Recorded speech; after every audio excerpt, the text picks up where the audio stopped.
Hello and welcome to Castles and Legends. Today we are in the East Midlands visiting Newark Castle. The castle was founded in the 12th century by Alexander, Bishop of Lincoln.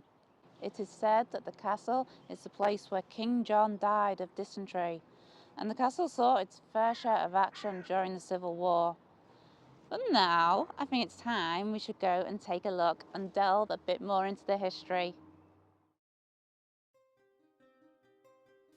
Rising beside the slow-moving waters of the River Trent, Newick Castle has watched nearly 9 centuries of English history unfold.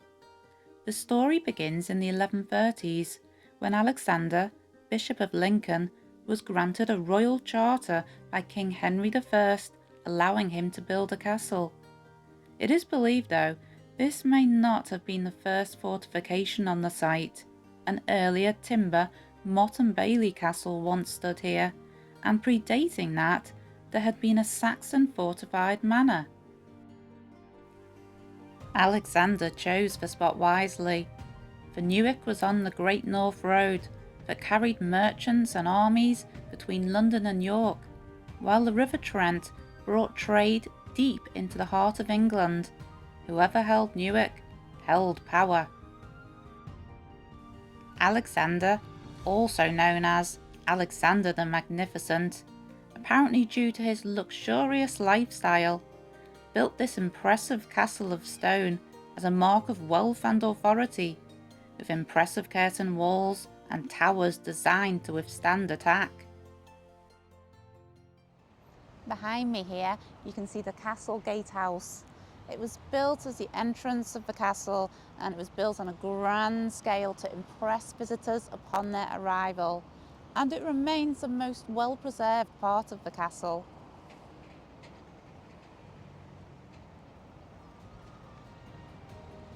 Newark Castle is probably most famous for being the place where King John, known in history as a cruel, dishonest and greedy king, met his demise. By 1216, King John was a man pursued by disaster. His reign had been plagued with misfortune. He had lost Normandy to the French, clashed bitterly with the Pope, and enraged his barons to the point of civil war. Forced to seal the Magna Carta, a charter designed to limit his power, John found his authority crumbling, and a French prince had invaded England and was welcomed by rebels. Newick Castle itself had long been in the hands of the bishops of Lincoln, who had ruled it since its construction, but as John's enemies closed in, he seized the fortress for the crown. To secure his loyalty, he entrusted Newick to one of his trusted mercenaries, Robert de Gourvy, who held the castle on the king's behalf. That autumn, while campaigning in the east, disaster struck again. John fell violently ill, likely dysentery. He struggled on, but fate dealt another blow when the tides of the Wash swallowed his baggage train, along with much of his treasure and even the crown jewels. Weary and half-broken, he dragged himself to Newick Castle, where Robert de Gourvy received him. On the night of either the 18th or 19th of October 1216, John died, likely inside the castle's great hall. Most claim it was simple dysentery, but some whisper darker tales.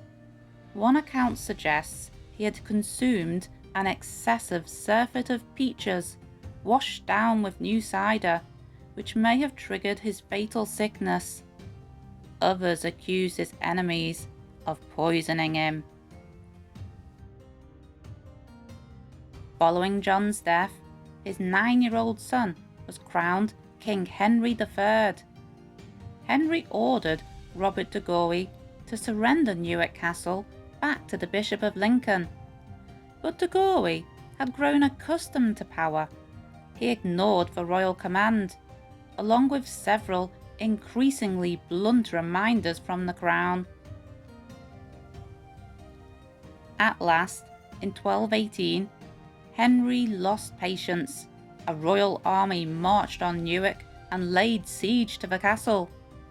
For a week, the fortress resisted, but eventually the Galway was persuaded to yield in exchange for a settlement of £100 in silver, a huge sum at the time. The bishops regained their fortress, and in the years that followed, its walls were rebuilt and strengthened. In about 1300, the original riverside curtain wall was dismantled and a new one was built closer to the water.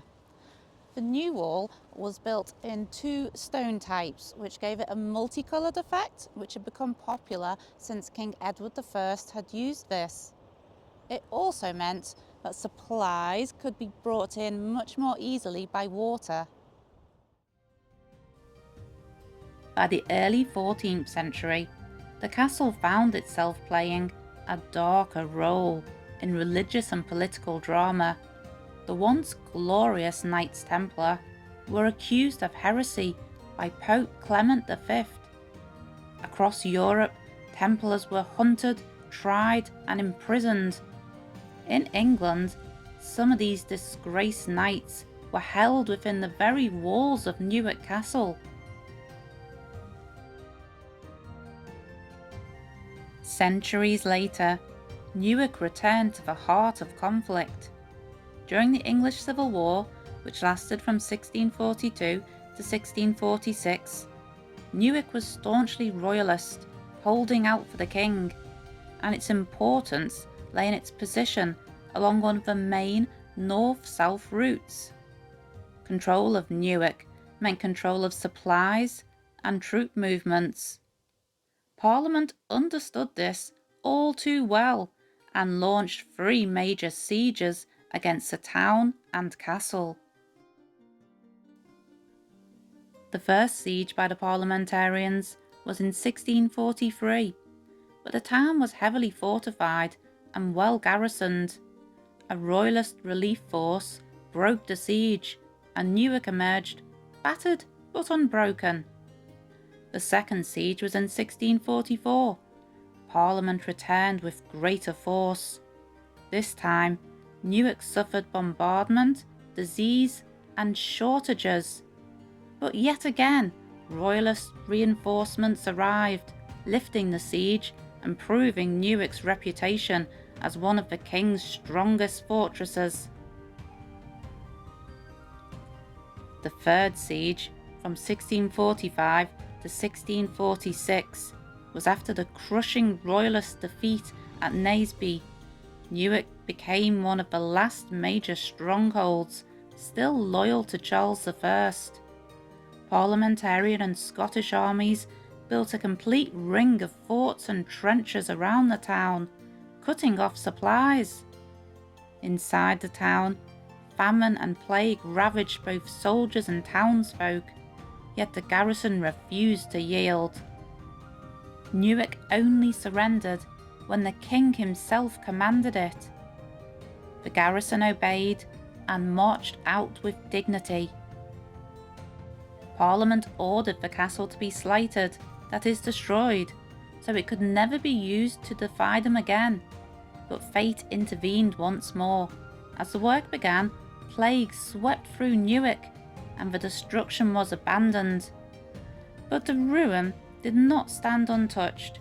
In the years that followed, locals carried away its stone, reusing it to build houses and walls throughout the town.